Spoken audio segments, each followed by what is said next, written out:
sans attendre, voilà, la prochaine présentation, je vous présente Camille Cardanet. Camille est une ingénieure en eau et environnement.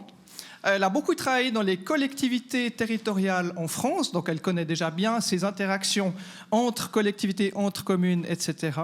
Elle a travaillé ensuite au CICR, au Comité international de la Croix-Rouge, dans l'humanitaire, où là, effectivement, beaucoup d'autres défis liés à l'eau et l'assainissement.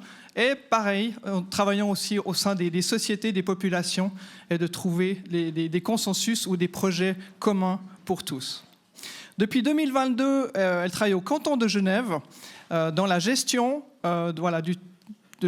du transfrontalière, j'arrive plus à me lire, la gestion transfrontalière des eaux. Et comme vous allez le voir, ben voilà, le canton de Genève, au bout de la Suisse, de facto a des liens avec la France, donc d'où ces réflexions transfrontalières. Emmanuel Reynard en parlait déjà ce matin. Voilà, pour l'eau coule, comme disait notre conseiller d'État, elle ne s'arrête pas aux frontières. La gestion intégrée des eaux, pour Camille, c'est la solidarité. À travers son parcours, elle l'a déjà expérimenté et c'est un point important. Camille, je te cède la parole. Merci. Alors, juste un petit test. Voilà, c'est bon. Alors, bonjour à toutes et à tous. Donc, je vais essayer de vous présenter rapidement la gestion transfrontalière de l'eau sur le territoire du Grand Genève et les outils qui ont été mis en place. Alors, déjà, un peu de contexte hydrogéopolitique sur le Grand Genève. Alors, les différents territoires du Grand Genève. Donc, le Grand Genève, c'est cette frontière jaune-orange que vous voyez, qui est donc à cheval sur la France et la Suisse. Pour la Suisse, on a 2 cantons, une partie du canton de Vaud et l'intégralité du canton de Genève. Et puis pour la France, le Grand Genève s'étend sur deux départements, l'Ain et la Haute-Savoie. On a donc 209 communes au total sur ce territoire, un peu plus d'1 million d'habitants, et donc un réseau eau superficielle et eau souterraine assez développé. Tac. Alors, on va commencer par les bassins versants superficiels principaux, donc le Léman et le Rhône. Donc ici, le bassin versant du Léman, toujours à la frontière sur 2 pays, départ donc dans le Valais qui s'écoule ensuite sur le canton de Vaud, le canton de Genève et puis une partie sur le territoire français. C'est ici, voilà, pardon. Hop, donc le Léman, ici, donc on a le Rhône qui est également un fleuve qui est transfrontalier puisque donc il part du Valais, canton de Vaud-Valais, il traverse le Léman, il finit à Genève, puis il s'écoule ensuite sur sa partie française jusqu'à la Méditerranée. Et on a également l'Arve, qui est une rivière transfrontalière d'importance sur notre territoire du Grand Genève, puisqu'elle prend sa source ici en France, s'écoule, elle a toute la moitié de son linéaire qui est sur le territoire du Grand Genève, et elle finit par se jeter dans le Rhône sur le canton de Genève. Ensuite, donc voilà, alors sur la zone, on a également un fort réseau de petites rivières qui sont à majorité transfrontalières. Tac, tac, voilà. Alors, donc là, c'est les bassins versants. Donc, c'était juste pour montrer que les bassins versants s'étendent donc sur les parties françaises et puis ensuite sur les parties suisses. Donc, Genève a la particularité d'avoir la quasi-intégralité de ces cours d'eau qui sont transfrontaliers, donc qui prennent leur source en France et qui finissent par s'écouler dans le canton de Genève. Donc, il y a un unique cours d'eau, la Séma, qui est qui a son bassin versant uniquement sur le canton de Genève. Maintenant, pour les bassins versants souterrains et les nappes phréatiques, donc là, on est sur, vous avez vu tout à l'heure cette image, donc sur les nappes phréatiques principales réservées à l'eau potable sur le canton de Genève. Donc on a évidemment la nappe du Genevois, qui est la deuxième ressource pour l'alimentation en eau potable du canton de Genève après le Léman, qui est exploitée par un ensemble de réseaux de puits côté suisse et côté français. Elle est également exploitée par 2 régies des eaux. On a la nappe du Rhône, aujourd'hui exploitée par une partie française, avec des recherches d'exploitation sur le canton de Genève pour la géothermie et l'eau potable.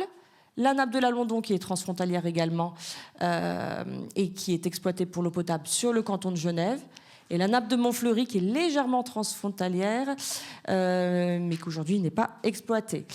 En plus de ces nappes, donc de moyenne profondeur, on a toute une investigation sur la géothermie qui se fait à l'échelle transfrontalière. Donc les investigations se font sur la France et la Suisse, sur la recherche des nappes profondes et le développement donc de ce projet. Alors, les cadres légaux et la gouvernance de l'eau. Donc, il a fallu mettre en place des systèmes. Donc, comparer déjà les systèmes qui existent en France et en Suisse, et sur le canton de Genève particulièrement. Alors, en France, on est vraiment sur un système centralisé, avec un État fort qui a le rôle de régulateur. On a un encadrement de la loi sur les eaux par la directive cadre européenne. Et puis, cette gestion par bassin versant qui a déjà été évoquée, avec des SDAGE, donc des schémas directeurs d'aménagement et de gestion des eaux gérés par les agences de l'eau. Et ensuite, des sous-bassins versants ou des groupes de sous-bassins versants qui sont gérés par des SAGE, des schémas d'aménagement et de gestion des eaux, qui ont elles-mêmes des comités locaux de l'eau, ou des commissions locales de l'eau, qui sont les instances un peu de gouvernance. Donc, tous ces codes législatifs peuvent être complétés à l'échelle départementale et communale, mais c'est vraiment les textes d'État qui font référence et qui s'appliquent sur l'intégralité du territoire. L'État a transféré progressivement une partie de ses compétences aux collectivités territoriales depuis les années 1980. Donc on se retrouve aussi avec des compétences qui sont sur les régions, sur les départements, sur les intercommunalités. Donc vraiment un réseau d'acteurs très développé pour la gestion de l'eau. Par contre, donc sur la Suisse et principalement le canton de Genève, donc on a évidemment ces 3 niveaux de confédération, canton, commune, avec des pouvoirs législatifs et exécutifs au niveau des cantons et des communes. Donc les régulateurs, la confédération, et puis la mise en œuvre, et puis la spécification, ou un rôle de régulation plus approfondi qui va se passer au niveau des cantons et des communes. La spécificité de Genève, c'est aussi l'existence de ces SPAGE par bassin versant, donc 6 SPAGE qui existent, et voilà, qui, je crois, sont une spécificité genevoise. Les opérateurs de l'eau de chaque côté. Alors, sur Genève, donc canton très urbain, presque un canton-ville, on a un unique opérateur, donc les services industriels de Genève, qui vont avoir les compétences d'exploitation sur l'eau potable, l'assainissement, l'hydroélectricité, la géothermie, l'hydrothermie, donc énormément de responsabilités. La ville de Genève, elle exploite son réseau eaux usées et eau pluviale communale, et les autres communes exploitent le pluvial communal, mais ont quasiment toutes délégué la gestion de leur réseau d'assainissement secondaire au SIG. Donc on a vraiment un canton et un service industriel qui sont les deux gros acteurs de l'eau sur le territoire pour la partie suisse. Par contre, donc, et puis au niveau des régulateurs, donc l'OFEV, l'OSAV au niveau fédéral, et puis au niveau cantonal, l'Office cantonal de l'eau, le GESDEC, donc le service pour la gestion des déchets et des eaux souterraines de l'Office cantonal de l'environnement, et le SCAV. Alors, par contre, côté français, on a beaucoup plus d'acteurs. Donc, sur le territoire du Grand Genève, on a 9 EPCI. Ce sont les établissements publics de coopération intercommunale. Donc, ce sont des groupements intercommunaux qui récupèrent une partie des compétences. Ils ont en général les compétences de gestion eau potable et assainissement. Ils peuvent avoir la gestion des eaux pluviales, également la gestion des milieux aquatiques et de protection contre les inondations. Donc, ce sont vraiment des exploitants. Et puis derrière, il y a les régions, les départements qui peuvent apporter des appuis techniques et financiers. Et les acteurs étatiques, que ce soit au niveau national, représentés au niveau du ministère ou des agences nationales comme l'Office français de la biodiversité ou le Bureau national de géologie, BRGM. Et puis après, on a des agences étatiques au niveau local, au niveau de la région. On va avoir la préfecture, la direction régionale de l'équipement, de l'aménagement et du logement et l'agence régionale de la santé. Et puis au niveau des départements, encore des préfectures, des directions de département du territoire qui assurent l'instruction et la validation des dossiers loi sur l'eau, et les MISEN qui sont les missions interservices de l'eau et de la nature. Donc en fait, au niveau côté français, il y a beaucoup plus d'acteurs que côté genevois. Donc il y a tout un rôle de coordination à faire parce qu'il faut à chaque fois trouver le bon acteur pour la bonne compétence, le bon niveau, ce qui est un peu compliqué. Et donc, à l'échelle des bassins versants, comme je disais, on a encore quelques acteurs. Donc, on en a parlé tout à l'heure. La CIPEL, ici, donc là, on voit le territoire CIPEL en vert, qui est donc sur 2 pays, 2 départements, 3 cantons, donc Valais, Vaud et Genève, et qui donc gère le bassin versant du Léman et du Rhône aval jusqu'à sa sortie du territoire suisse. Sur le bassin versant du Rhône, sur sa partie aval, on va être en relation aussi avec l'agence de l'eau, donc Rhône-Méditerranée Corse, et donc qui a un SDAGE avec un préfet coordonnateur de bassin qui n'est pas le préfet de département. Voilà, donc c'est encore un autre préfet. Enfin, c'est le préfet du Rhône en l'occurrence là sur ce territoire. Et puis sur le bassin versant de l'Arve, on a un syndicat, donc le SM3A, syndicat mixte pour la gestion, l'aménagement de l'Arve et de ses affluents, avec un schéma d'aménagement et de gestion des eaux et une commission locale de l'eau qui va gérer tout ce qui est donc la compétence GEMAPI, comme il est dit en France, donc gestion des eaux, des milieux aquatiques et protection contre les inondations. Donc ça va être tout ce qui est cours d'eau, voilà. Et puis les enjeux quantité, qualité, eau souterraine, mais plutôt autour de la ressource et pas de son exploitation. Alors, les enjeux de la coopération transfrontalière sur le bassin du Grand Genève. Alors, on a un premier enjeu qui va évidemment être autour de la préservation des ressources. Alors, comme sur la majorité des ressources aujourd'hui, des enjeux de qualité avec les micropolluants, les microplastiques, la découverte de pollutions historiques comme les perchlorates qu'on trouve aujourd'hui de façon importante dans la nappe du Genevois et qui obligent les exploitants à fonctionner de façon différente que par le passé, donc en dilution ou à prévoir des traitements sur des eaux souterraines qui n'en avaient pas besoin avant. Un enjeu quantité avec des étiages de plus en plus marqués. En lien avec l'écomorphologie, un aménagement urbain très poussé sur le Grand Genève qui va couper les trames bleues, les trames vertes. On a canalisé beaucoup de cours d'eau, donc il y a tous ces enjeux de renaturation, de retrouver de la biodiversité. Et voilà, donc tous ces enjeux qui sont un peu liés de quantité, d'écomorphologie, de biodiversité et qui sont partagés avec les parties françaises. Puis préservation des eaux souterraines, donc comme je disais sur la nappe du Genevois, typiquement, on découvre de plus en plus de pollution et la protection des eaux souterraines transfrontalières doit se faire sur l'ensemble de leur secteur d'alimentation et donc la protection, elle passe sur deux pays à chaque fois. Il faut, voilà, c'est des enjeux assez importants. On a des enjeux au niveau des usages et de leur régulation. Alors évidemment, le premier usage, ça va être l'eau potable.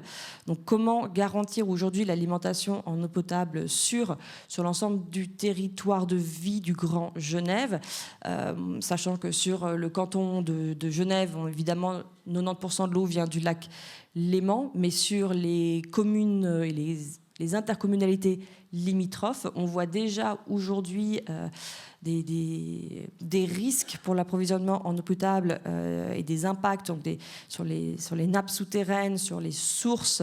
L'été 2022 a montré voilà, que le pays de Gex, par exemple, a eu quelques problèmes d'approvisionnement en eau potable. Donc il y a quand même tout un usage, toute une prospective à faire pour garantir cet usage-là. Les prestations écosystémiques sont un enjeu majeur aussi pour le canton de Genève et pour le Grand Genève. Donc, on en parlait, donc ça va avec la qualité, la quantité et l'écomorphologie de nos cours d'eau. avec une demande accrue d'accès à l'eau par les populations. Donc comment corréler l'usage loisirs, baignade avec l'usage prestations écosystémiques. Fort enjeu également énergétique avec l'hydroélectricité, l'hydrothermie, la géothermie qu'il va falloir réguler. Aujourd'hui, on a beaucoup de projets de prélèvement dans les nappes, dans le lac, de rejet à d'autres endroits. Donc comment faire en sorte que ces usages ne se contredisent pas et puis qu'on puisse garantir l'accès à tous ces usages pour la population. Agriculture et économie. Également, donc on en a déjà parlé avant, avec les changements climatiques. Donc l'agriculture demande également de nouvelles formes d'approvisionnement en eau. C'est un usage important sur le canton qu'il faut évidemment étudier.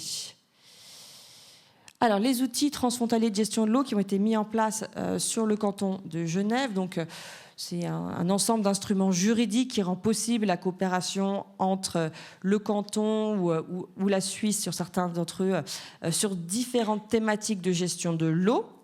Alors, ça peut être des instruments de planification, d'exploitation, d'investissement ou d'observation, ou plusieurs catégories à la fois.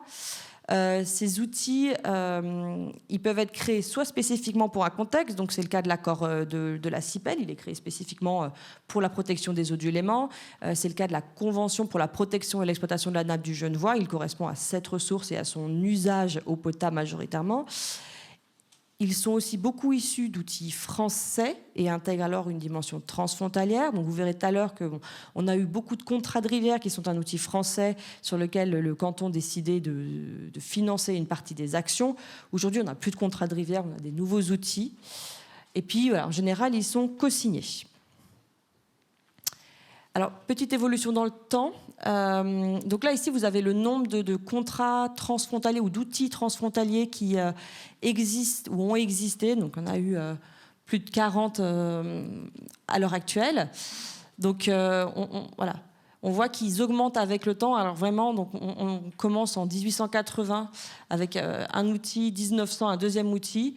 Et puis on voit vers les années 2000 les contrats de rivière qui apparaissent. Et puis on voit là ici, à 2020, on est à peu près ici 2022, un grand nombre d'outils qui sont encore actifs.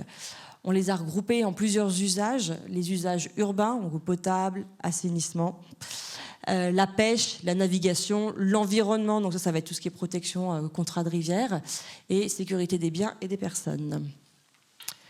Donc sur l'évolution, c'est vrai que dans les premières années, donc 1880, 1900, on était vraiment sur des enjeux d'exploitation commune, de la pêche, de la navigation. On a une ressource, on l'exploite. Arrivent ensuite, dans les années 60, les problématiques de pollution du Léman liées à l'assainissement. Donc on arrive sur beaucoup d'outils dans ces années-là de protection des ressources grâce à l'assainissement. Puis viennent ensuite, ici, donc dans les années 2000, la protection des rivières. Et aujourd'hui, on est vraiment dans une gestion plus intégrée de l'eau dans les politiques d'aménagement. On est sur des contrats plus globaux qui recouvrent plusieurs enjeux, plusieurs usages de l'eau. Alors, quelques exemples d'outils transfrontaliers. Alors, le premier que je vais vous montrer, c'est le protocole d'accord transfrontalier. Donc, le premier a été signé en 97. Le deuxième, qui est toujours actif, date de 2012. Il a permis d'instaurer la communauté transfrontalière de l'eau, qui réunit l'ensemble des acteurs des petits et grands cycles de l'eau du Grand Genève. Et il a 5 objectifs stratégiques. Protéger la ressource en eau afin d'en garantir la pérennité, protéger et reconstituer les cours d'eau, maintenir le régime hydrologique naturel des cours d'eau, pérenniser les efforts réalisés en matière d'assainissement et adopter des réflexions sur les situations de crise. C'est aujourd'hui ce dernier objectif qui est assez actif donc sur la réflexion, évidemment, sécheresse, alimentation, conflit entre usages dans le futur.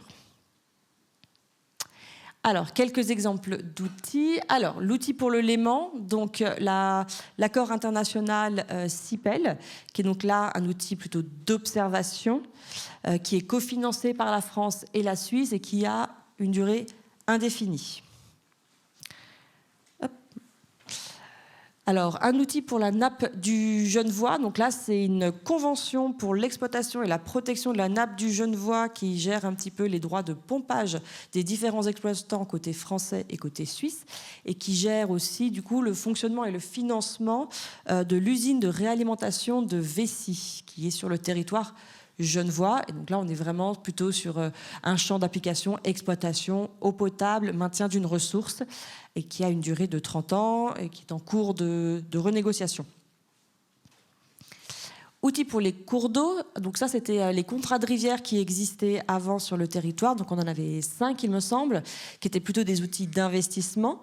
C'était des outils français avec un plan d'action que le canton de Genève étudiait et finançait au cas par cas, action par action, donc entre 20 à 80% selon les actions, selon l'intérêt transfrontalier de l'action pour le canton de Genève. Et aujourd'hui, donc, on n'a plus de contrat de rivière, on a des contrats environnementaux uniques et des schémas d'aménagement de gestion des eaux, potentiellement des projets de territoire pour la gestion des eaux qui devraient être préparés. Et un exemple d'outil pour la gestion des eaux usées, si ça veut bien apparaître, hop. Alors, c'est ici, j'allais parler de la convention pour le raccordement des eaux usées de la station d'épuration d'Annemasse à la station d'épuration de Villette, uniquement pour le traitement des micropolluants. Donc là, les SIG se sont lancés dans le projet de traitement des micropolluants au niveau d'une station d'épuration genevoise. Ils se sont rapprochés de la communauté d'agglomération annemassienne dont la station est très proche pour leur proposer de cofinancer ce projet et de raccorder leur station d'épuration au traitement de micropolluants. Et donc ce projet est en cours de construction avec une subvention de l'OFEV et un fonds normalement Interreg également. Donc chaque outil nécessite d'avoir un petit peu son instance transfrontalière pour sa gestion. Donc, typiquement l'accord international pour la protection du Léman, la CIPEL, le protocole d'accord transfrontalier, la communauté transfrontalière de l'eau, la convention d'exploitation de la nappe du Genevois, la commission transfrontalière pour son exploitation.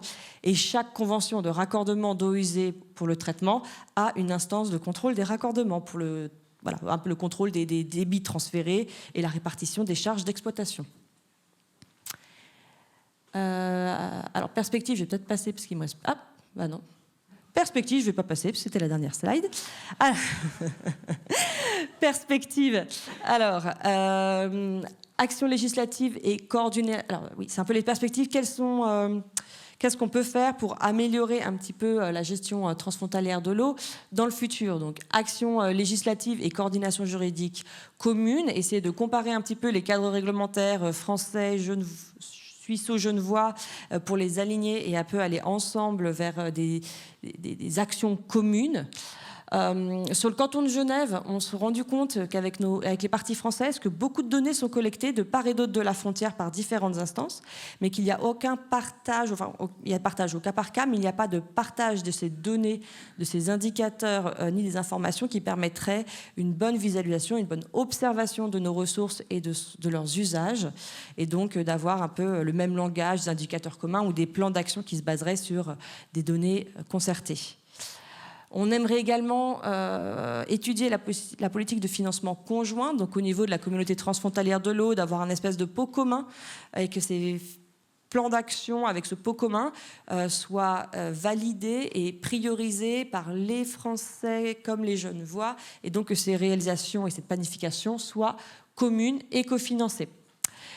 Et pour ça, on pense que les volontés politiques et les relations avec la société civile doivent être consolidées et que la sensibilisation de la population est primordiale pour que ces enjeux et ces enjeux de gestion transfrontalière soient compris, acceptés et promus. Voilà.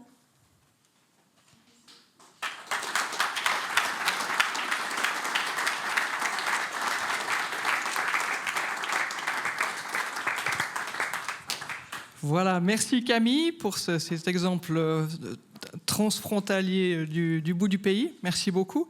Est-ce qu'il y a des questions par rapport à ce contexte genevois français? Alors, toi, tu as déjà bien parlé, Emmanuel. Est-ce que tu peux répondre sur les micros? Merci. Une question, deux questions. En termes de gouvernance et en termes de financement. En termes de gouvernance, est-ce que chacun de ces outils a développé des gouvernances qui sont différentes avec des exécutifs, des législatifs? On a vu l'intérêt d'engager des personnels techniques, mais comment ça se passe au niveau politique? Et puis aussi au niveau du financement, du coup, de la mise en œuvre. Alors, chacun des accords, chacune des conventions crée à chaque fois donc, ces instances de gouvernance qui sont en général composées de techniciens et d'élus. Alors, les élus, ça peut être le secrétaire général chez nous. Les élus, c'est plutôt côté français. Nous, c'est beaucoup de techniciens qui représentent dans ces instances. Et donc, il y a des instances paritaires annuelles qui gèrent ces questions de gouvernance et les discussions, qu'elles soient techniques, administratives ou financières. Et les parties financières, elles sont négociées en amont de la signature de ces conventions, donc elles sont réglées. Chaque accord prévoit les modalités de financement. Le fond de la salle? Sinon, il y a Emmanuel. Hein. J'ai noté. Alors, Emmanuel. Merci. Je sais qu'il y a pas mal de discussions au niveau des pays sur le lien entre le Rhône amont et aval. Donc, le canton, il est impliqué ou bien ça se passe uniquement entre Confédération et État français? Alors, François, tu veux venir répondre? Il y a mon collègue qui gère ce sujet qui est là. Il est où, François? Tout au bout. Oh, François. Ah, ouais, sinon. Il est où? Je vais laisser la bonne personne répondre, hein, ce sera plus simple. Bonne chance. Oui, merci. Oui, donc ces questions au niveau du Rhône se passent entre pays. Donc effectivement, c'est la France d'un côté, c'est les autorités françaises, et côté suisse, c'est la Confédération qui est en première ligne de ces discussions. Par contre, comme ça l'a été dit tout à l'heure, la ressource en eau étant de la responsabilité des cantons, évidemment que les cantons participent pleinement à toutes ces discussions et aux avancées qu'on peut avoir par rapport à ces négociations.